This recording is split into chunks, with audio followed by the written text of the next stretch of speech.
Boy, we did hear some great things about Rowan White. I didn't hear a hell of a lot about the Chu man floating across the water. I don't know whether he's elevated himself into the absolute upper echelon. I didn't hear one word from him while I was over there.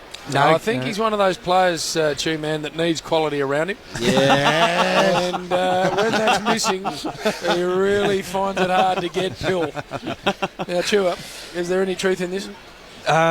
Probably to a degree, JB. Spud was the filling captain. Exactly Spud was the filling captain. Exactly right. Chua's dragged Spud under the bus. Say no more, Chua. Say no more. Wait till Spud is. Question Spud's leadership into his He's called second Spud a bottle. crab, hasn't he? Pretty much. Rudderless ship under Spud, I think he said. I heard it and I liked it.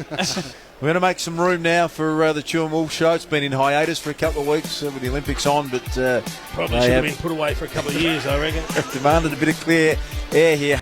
Not sure what's been going on whilst we've been away. Lack of discipline. But as I said, order has been restored because the Chu Wolf Show's back. And international, when I was around Piccadilly Circus, a lot of people wanted to know, how's it work? And I say that we meet during the week, try to work out some sort of patterns, and you bring all your, your graphs and all that, and then we watch it unfold. And what I want to say, the chief asked for something to happen at quarter time because it was going down an inevitable path, we thought.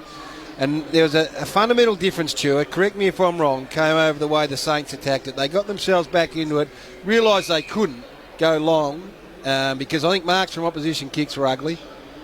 They were, Gary. Absolute blowout. Geelong 10 to St Kilda 3. So, as a result of that, they said we can't go long. Harry Taylor's taking everything, so we must go short. Now, to me, looking at it, to the naked eye, they would appear to be going above average short.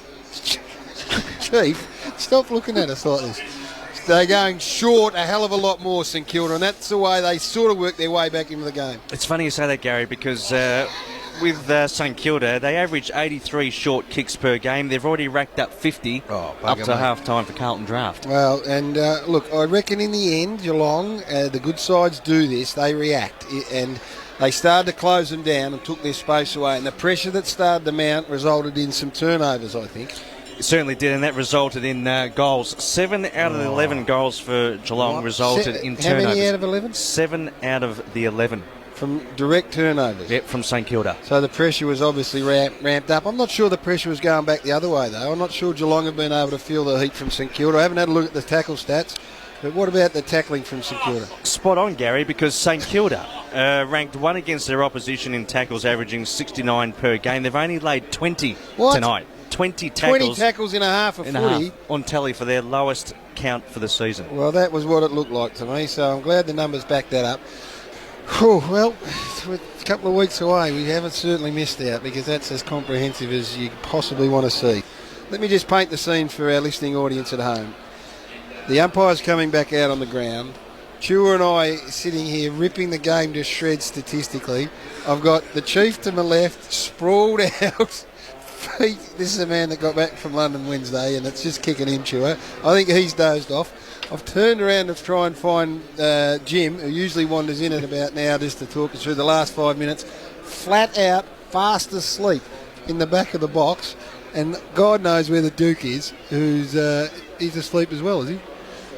No, well, you can follow us on Twitter. If you want to find out where, I'm not kidding either, James Boshaw is out at half-time, Chua. What have you got to say about your great leader? I'm just a bit nervous about the Chief because usually when you're tired you become more irritable. Yeah. And is that possible? The Chief, well, I think the Chief, I'm not even going to make eye contact with him. Like a bear that's sort of coming out of hibernation.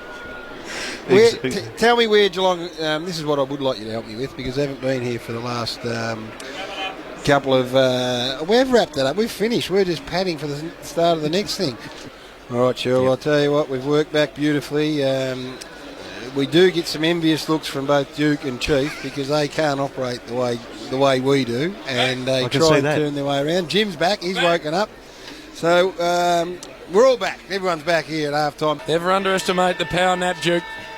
Some blokes can power and then they're back. Twitter's going nuts. Nick N, Chu Wolf Show, amazing. Synergy perfect after 2 weeks off. So that's nice to hear. Andrew Humphreys. No, hang on. Where was this other one? Pure and simple fabrication. That's not a fabrication. Read that. Chu and Wolf Show, amazing. Synergy perfect after 2 weeks off. It's come from Snorkel. That's Nick N.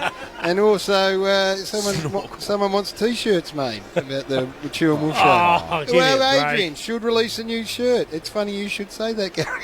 Oh. To commemorate the return of the Chu and Wolf Get hold Show. of the iPad and flick It's through a shocking. few. That's that what aren't it says, so Chief. Some of the real ones. That's what it says.